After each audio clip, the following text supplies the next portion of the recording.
Let me introduce Andy and Joe from the CRIM. The CRIM is a historic race. One of those races that we at RunSignUp kind of get proud of when we win. It's been around for so long, and they've taken off of us to do business with us. So thanks for coming here. Thanks for agreeing to present and stuff like that. Thanks. Thanks, Bob. Am I on? Can you guys hear me? Oh, there we go. All right. Thanks, everybody. So I'm Andy Unger. I'm the race director at the CRIM, and I've had the privilege of being at the CRIM since March of 2013. So this August, it'll be my 4th race at the helm of the event. And Joe DiMambro is with me. He's our assistant race director. This will be his 2nd race as an employee, but has also served in a number of capacities as a volunteer. What we're going to talk about ultimately is how we went from being just a race that's been in our community for about 40 years now to actually being a year-round force for community health and wellness. And as an organization with programming, things like that.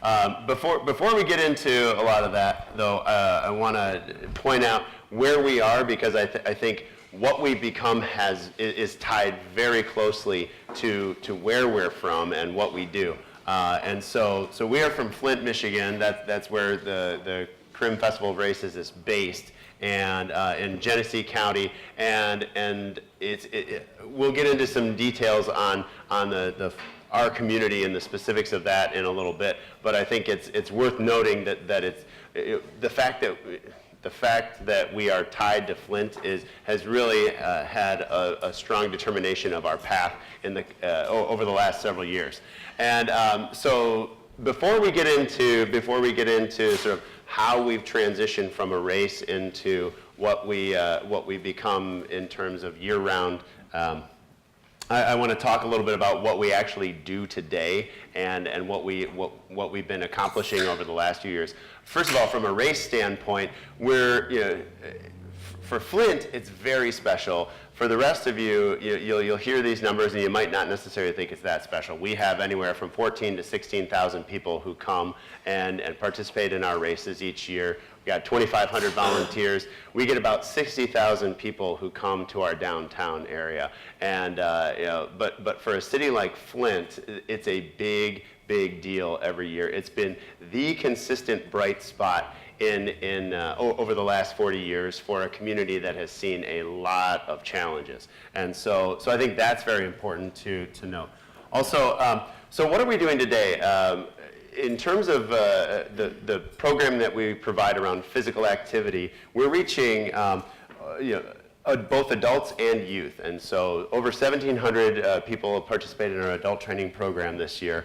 And in 2013 and 2014, 2,766 kids were actually in our youth programs that we reached. And so we're helping kids increase the amount of physical activity they have each day and each week. And this is critical for a city and a county that has some major health challenges and also financial challenges. For a number of years, the CRIM was the only source of organized physical activity for kids in the Flint community schools. And so they had no PE because they had no budget. And so we came in and provided that. And so fortunately things are getting better from an education standpoint with the school system, so we're not the only ones doing it, but we're still very much a part of it.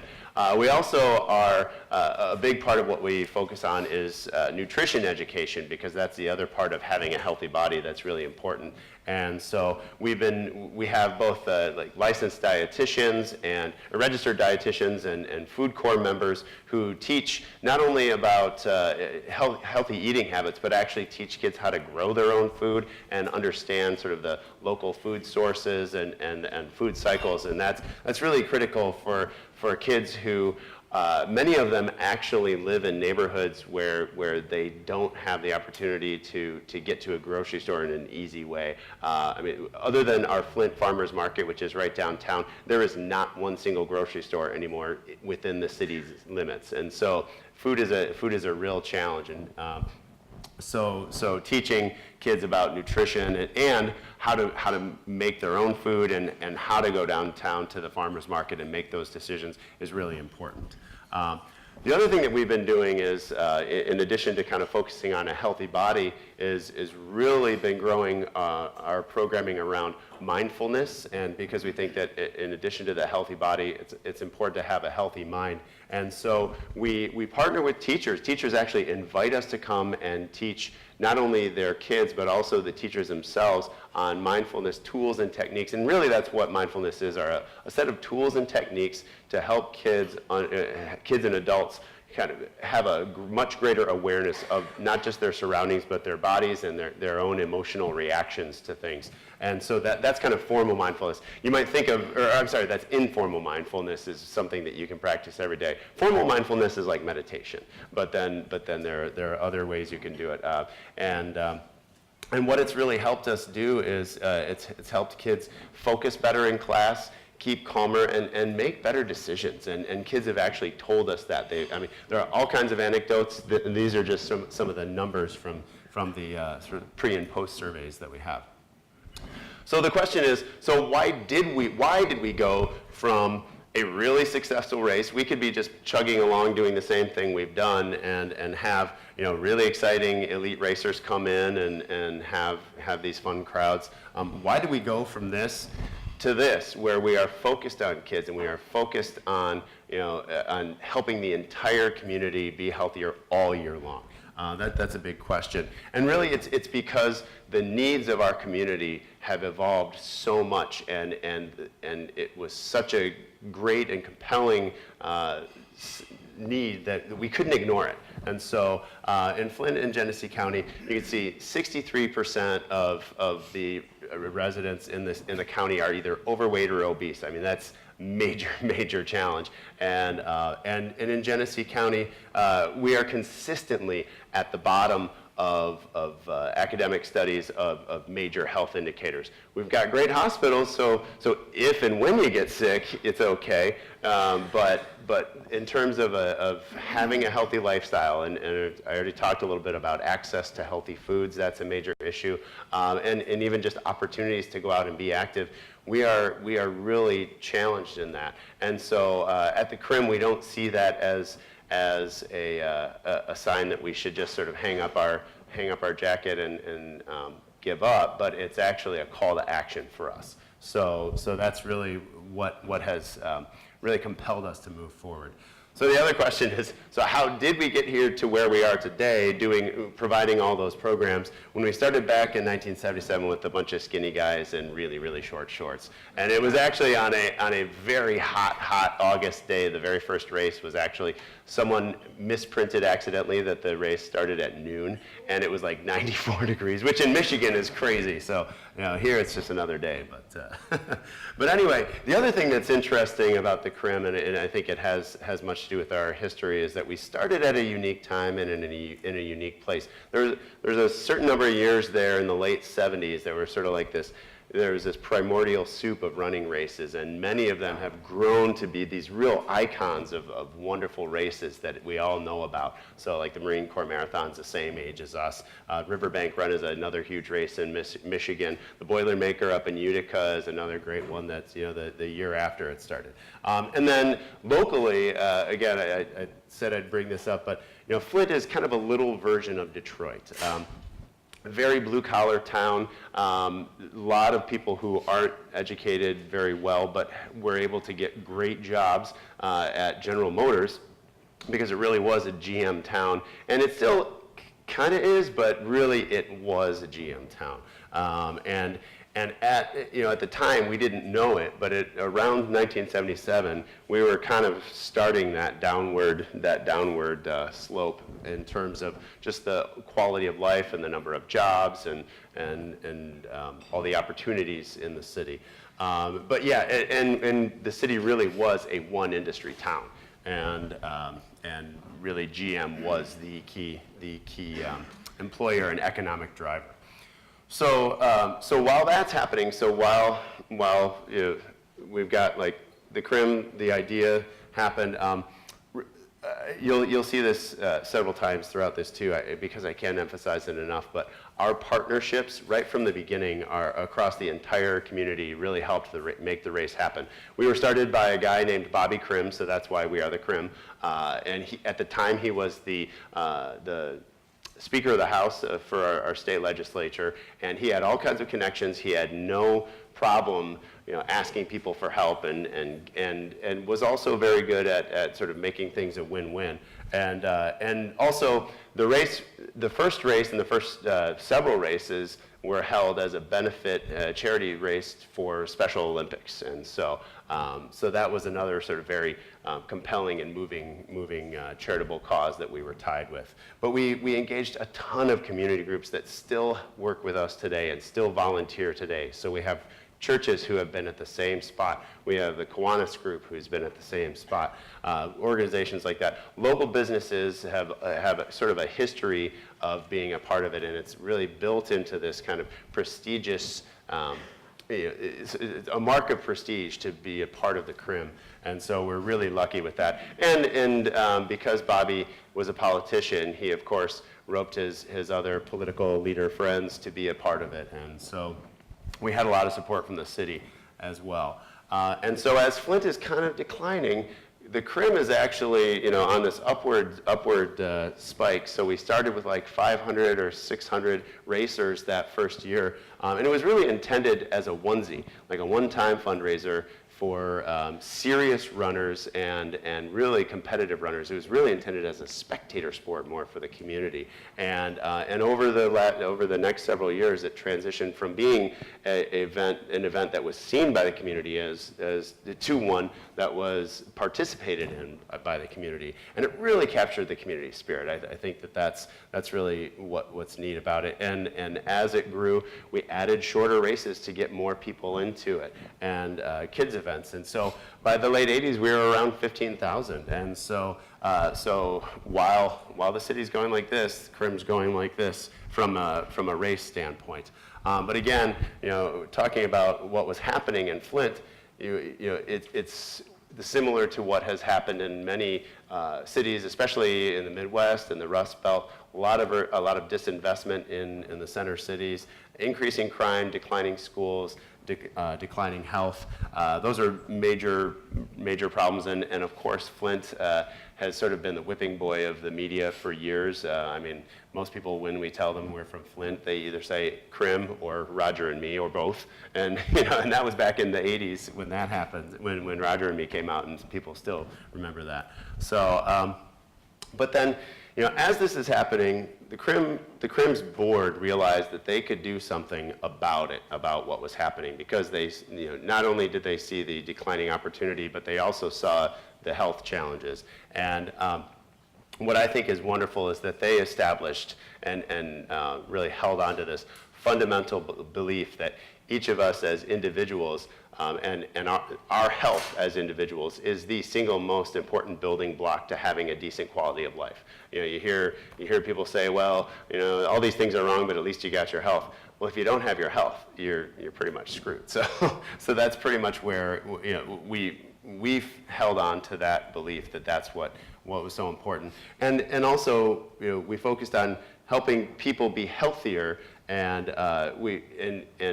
in doing so through things that we were good at. So physical activity, we're good at getting people out and running and being active. We're good at encouraging people to be to make healthy eating choices, because that kind of ties in to running and walking, and also mindfulness. Even is a running can very much and should be a mind-body exercise. And so on a cynical side, you could say that what we are doing is creating a pipeline of new CRIM racers to come in and continue doing the race. But really, what's really happening is that the race itself is becoming just yet another program in this whole deck of offerings that we have all year long. And so, and it's really, it's still very much our flagship event. It's our pinnacle of the year, and it's sort of a key celebration that inspires all kinds of people to be healthier and active all year long. And so one of the first things that we really did, so now we'll get a little bit into the how. And one of the first things that we did as an organization to sort of step beyond the race was start a training program. And Joe's actually going to start. Joe's going to tell us about that. All right. So yeah, going along with that idea that the fundamental belief that your own personal health is really the building block to a good quality of life, the board went with that idea and thought, we'll combine that with what do we do best? What do we know how to do? We know how to get people out and running. So we actually decided to have one of our first programs focus on people being healthy and well and getting people ready for our race. So we actually created a training program specifically guided for people to complete our 10-mile run. And when the first year it started, it was started in the mid-90s, kind of going along with Jeff Galloway and the whole idea of run walking, and that really kind of opened the door for many people who had maybe not thought of doing a race, let alone a 10-mile race. Think about the fact that they could do it and they could accomplish it. So again, it's been over 20 years that the training program's been in existence. That first year there was about 150 to 200 runners. From that we've grown to this year we actually have over 1,700 runners and walkers, this is our largest training program we've had. We have groups, again, for runners and walkers. That first year was just runners. We've been able to expand to walkers. And not just for our signature 10-mile race, but for our 8K, 5K, and Michigan Mile race. And on top of the original training program that we started, we actually have been able to expand that idea and create programs at local universities in the city, community churches, as well as fitness centers and athletic clubs. So one of the great things about our training program is it really is a unique balance of newcomers, so people that have never done a road race and they want to do one for the first time ever. And we also have a good amount of people that are seasoned veterans where they don't necessarily need the guidance, but they come back year after year. And that success really is a mix of, again, those proven training methods that we've been doing for over 20 years. It really does get people ready for their race with greatly reduced risks of injury. And a really strong social support network. So whether it's the group leaders we have in groups that are kind of volunteer cheerleaders that kind of supervise trainings and make sure everyone feels well accounted for, to even some incentives within the program that kind of help prevent injuries and offer people coupons to local running stores, things like that. Tools basically to get people ready for their race safely. And really the whole underlying goal being no one's left behind. It's really a focus on enjoying being active, not necessarily about running a super fast time or walking a super fast time. The whole idea of changing physical activity from a decision that you have to make every morning, like, oh, should I get up and should I run or should I walk? Changing it from that decision you have to make to a habit. And that really kind of goes along with our mission of getting people healthy. So again, with the idea of gauging our community, we had to kind of take a step back and look at, the training program was being really successful, but who are the people we were attracting in our program? Despite the city of Flint's really large African American population, the vast majority of participants in our training program kind of fell into a different demographic where it was more white, middle class, women specifically, in their 30s to 50s. And we really recognized the need to make our own running community, the one that we were cultivating and creating and trying to support our race with, make that community better reflect the community in which we actually lived in, so actually greater represent the city of Flint. And so from that kind of mission of bringing in our own community to create the running community we want to have, the community training program was born. So with the training program, the original training program, there were very significant barriers for a lot of our local Flint residents to do it, whether it was financial or even transportation. Our original training program actually has they have groups that meet at different locations all throughout the county, kind of highlighting different parks, different trails. But that would be a barrier for a lot of our residents that maybe didn't have a car or things like that. So we're actually able to partner with private foundations and funders to actually offset that high cost of the training program. And as far as transportation, we've actually been able to partner with specific churches and community sites and even the schools that we're involved in to kind of make that site its own separate hub and satellite as far as creating a sustainable neighborhood running and walking club. that will meet, not just for the 15 weeks leading up to the CRIM, but we'll actually continue to meet after the CRIM's over and run and walk together in that community, in that neighborhood specifically. And the benefits of our community training programs specifically have been amazing. It's a demographic, it's a group of people that really do need to start adopting healthier lifestyles. And we've been able to do pre and post health assessments through our partners at universities, and they do show significant improvements in major health indicators. I mean, all of us are pretty active here, so we know the benefits of running and walking. But for people who never really participated in road races, seeing those pre and post health assessments really does show that their hard work is paying off and it is worth it. We've seen an increase in the number of actual local residents that are starting to do our races, which again is wonderful. We want our running community to reflect the community that we live in. And again, enhanced community interaction. So, getting that CRIM name out there in the community, not just being a race in downtown Flint, but really being a fitness foundation that is for the entire city and the community that we're in. So the major takeaways of our program, really it's about, again, making physical activity a habit, not just a decision you have to make every day, really making running or walking, being active, the pinnacle of who you identify as and how you're living a healthy lifestyle. We're providing training for people for our race to train safely and really have fun doing it. We have people again that come back year after year, and it's because they're having fun with their group. They go out and eat after, they have a beer after with their group. Ways to make training, running and walking more enjoyable. We're actually creating CRIM advocates, so really getting people to really buy into our foundation and what we do, and be out there in the community telling other people that maybe haven't done our race that they should do the race or that they should sign up for the training program, creating that brand advocacy. We're engaging the community. Again, we really are doubling down on the city of Flint, especially nowadays. So being there and kind of talking the talk and walking the walk as far as embracing the community that we're in. And again, transforming the CRIM from what it was in 1977 to just a one-day race at the end of August to a year-long concept of being healthy and being well.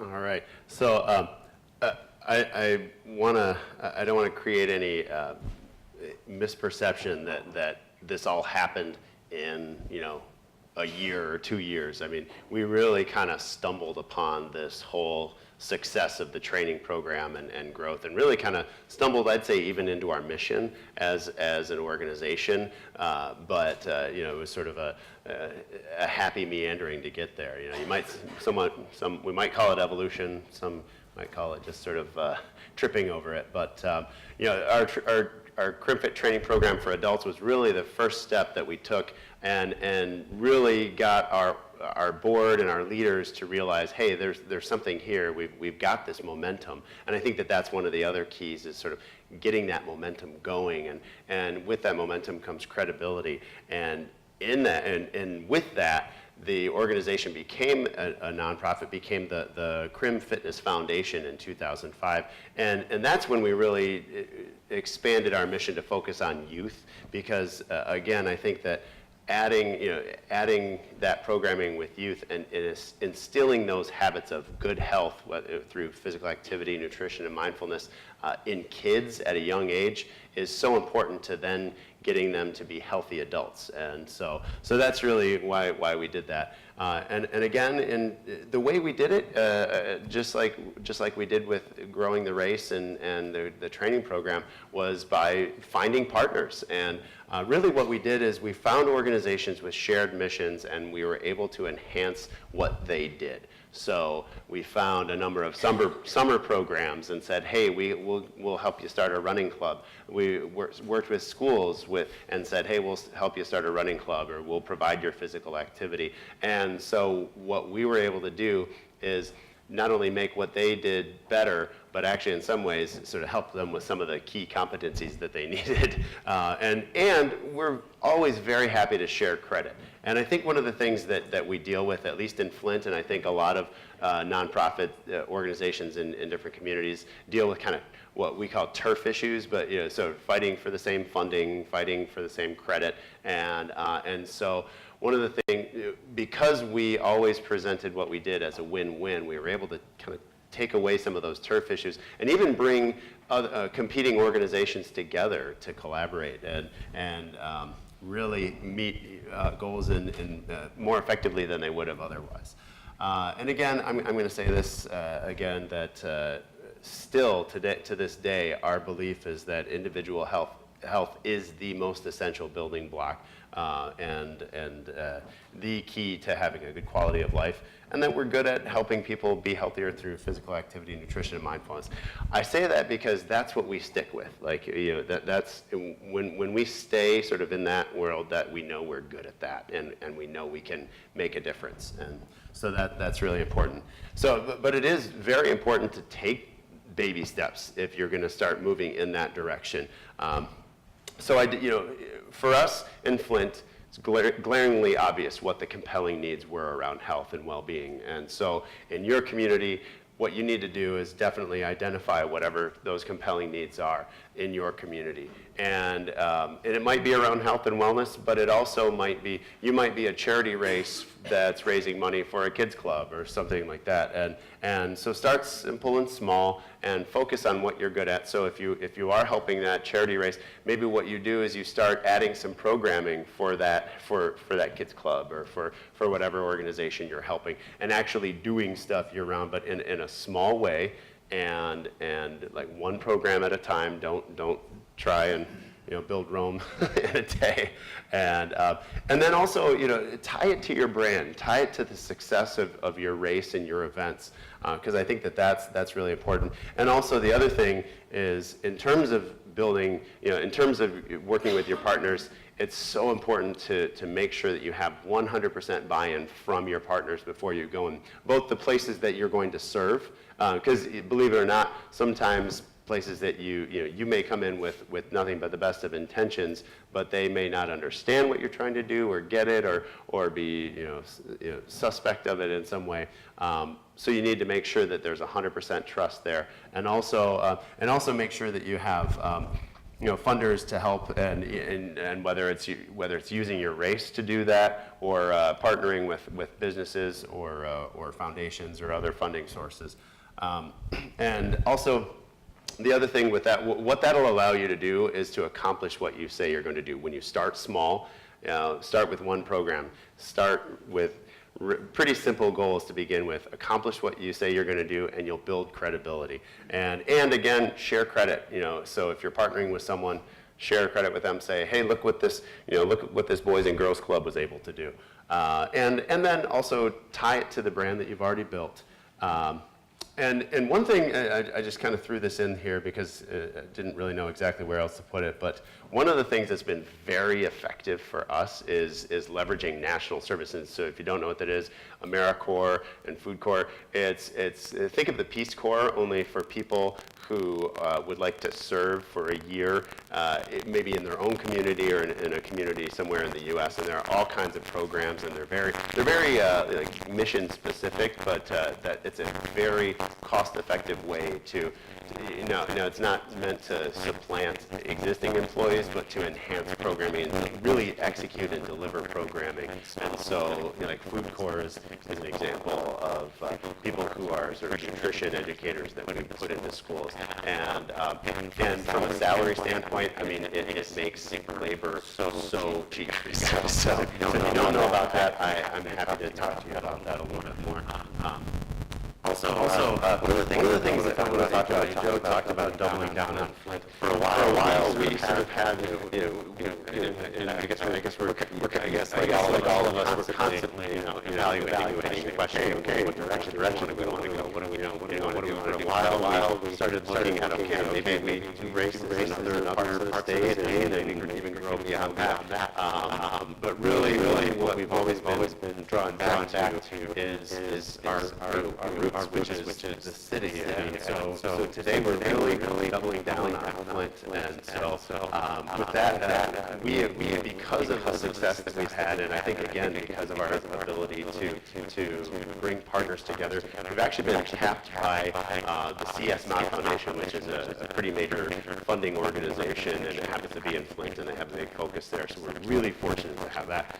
But they want their legacy to be to restore community education, which back to the Flint Community Schools. And community education is basically making schools a hub for all kinds of resources for not just students, but their families and the neighbors in their area. So again, we've agreed to do that with the understanding that we're focusing on health and wellness. So we have health navigators from hospitals and the schools, and we have we're offering additional programming and classes for not just the kids, but their families and folks in the area.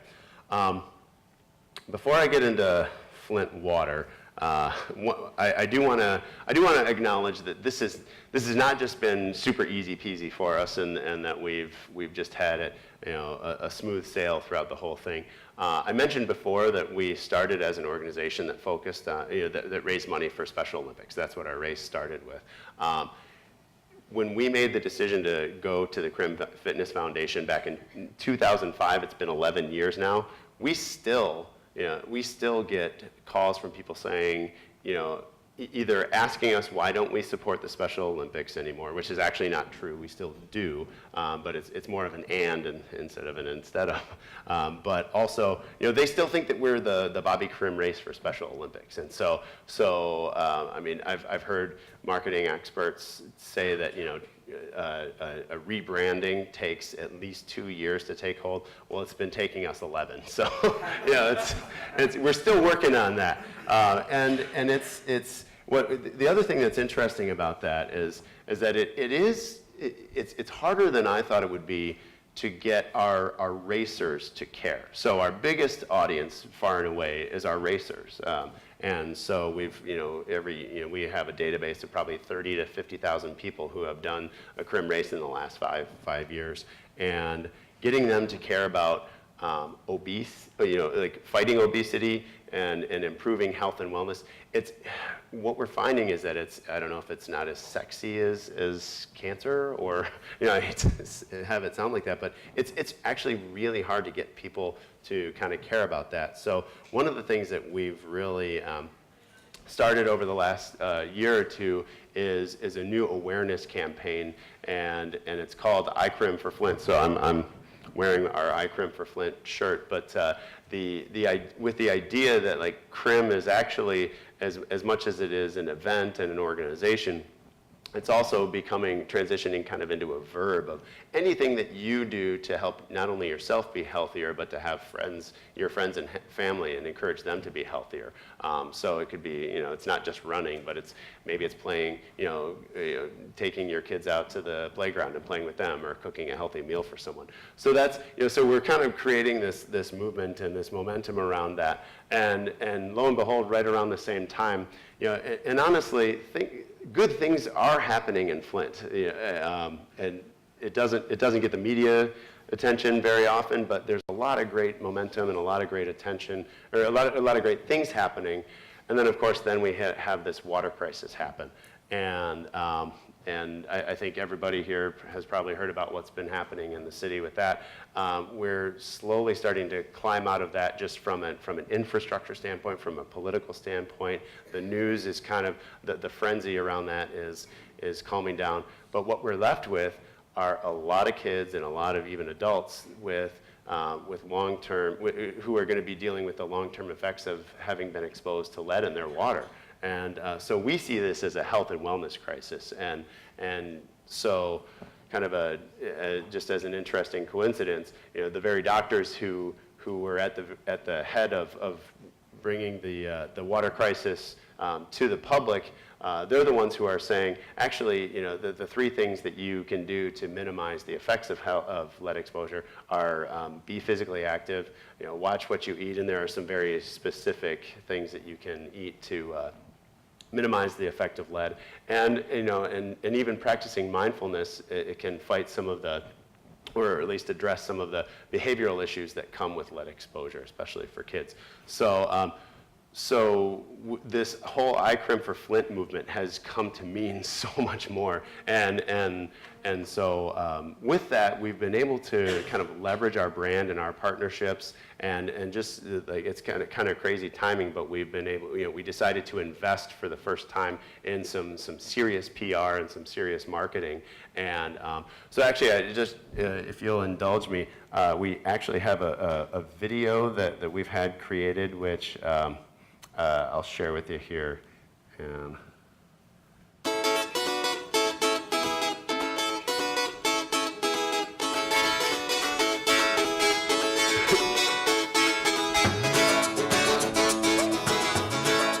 Good afternoon, Internet. My name's Wasir. My name's Lincoln. And we're from Flint, Michigan. Many of you have heard about our recent water crisis, and if you haven't, turn on the news, man. There's a whole world happening out there. But this is Flint. We're the city that built GM. We're the city that invented the QP burger. We're the city that raised the Flintstones. Tell them, OP. Flint don't quit. Flint don't quit. On behalf of the people in Flint, we want to thank you for all your love and solidarity in this tough time. And now we have something you can do that's good for you and good for Flint. Go ahead, Lincoln. Tell them what they can do. You can CRIM for Flint. What? CRIM for Flint. What? You can CRIM for Flint! You can CRIM for Flint. What does that mean, CRIM for Flint? Good question, Bobby Crim. Glad you asked. You can CRIM for Flint means, even if you can't make it to Flint on the 27th of August, you can still join us by CRIM Flint wherever you are. We've already got CRIMers from Boston. Hello everyone, we're at the finish line of the Boston Marathon, and I just wanted to say that the Boston Marathon CRIMs for Flint. Phoenix. Out from Arizona, go CRIM and go Flint. And even Washington. Chris Baker, Ray Martinez, Adam, A-Ball McCourt, Seattle, Washington, we CRIM for Flint. It's a race? It's a festival of races. With distances from 1 to 10 miles, you can join us at whatever distance you want. You can go alone, or better yet, get a group together. How does that help Flint? This year, due to the Flint water crisis, there have been many changes to the race. Change number 1. The money that used to go to the winners will now go to the people of Flint who wanted to race but maybe didn't have the means. So far, we've created over 2,000 scholarships. And the CRIM has created running groups so anyone can have the support and guidance they need to finish the CRIM. Run, Monsieur, run! Come on, almost there, keep going! So proud of that boy. And third, all the proceeds from the race will go to fund the CRIM Fitness Health and Wellness Program. And that's important. Really important. Those programs help kids all over Flint. I'm in. Thanks, Bobby CRIM. Join us, and together we can make a statement across the world that nothing, not even mud in the water, can keep us from living our healthy and fulfilled lives. Go to www.crim.org and sign up for the virtual race today. Flint, don't quit! And you can get a t-shirt.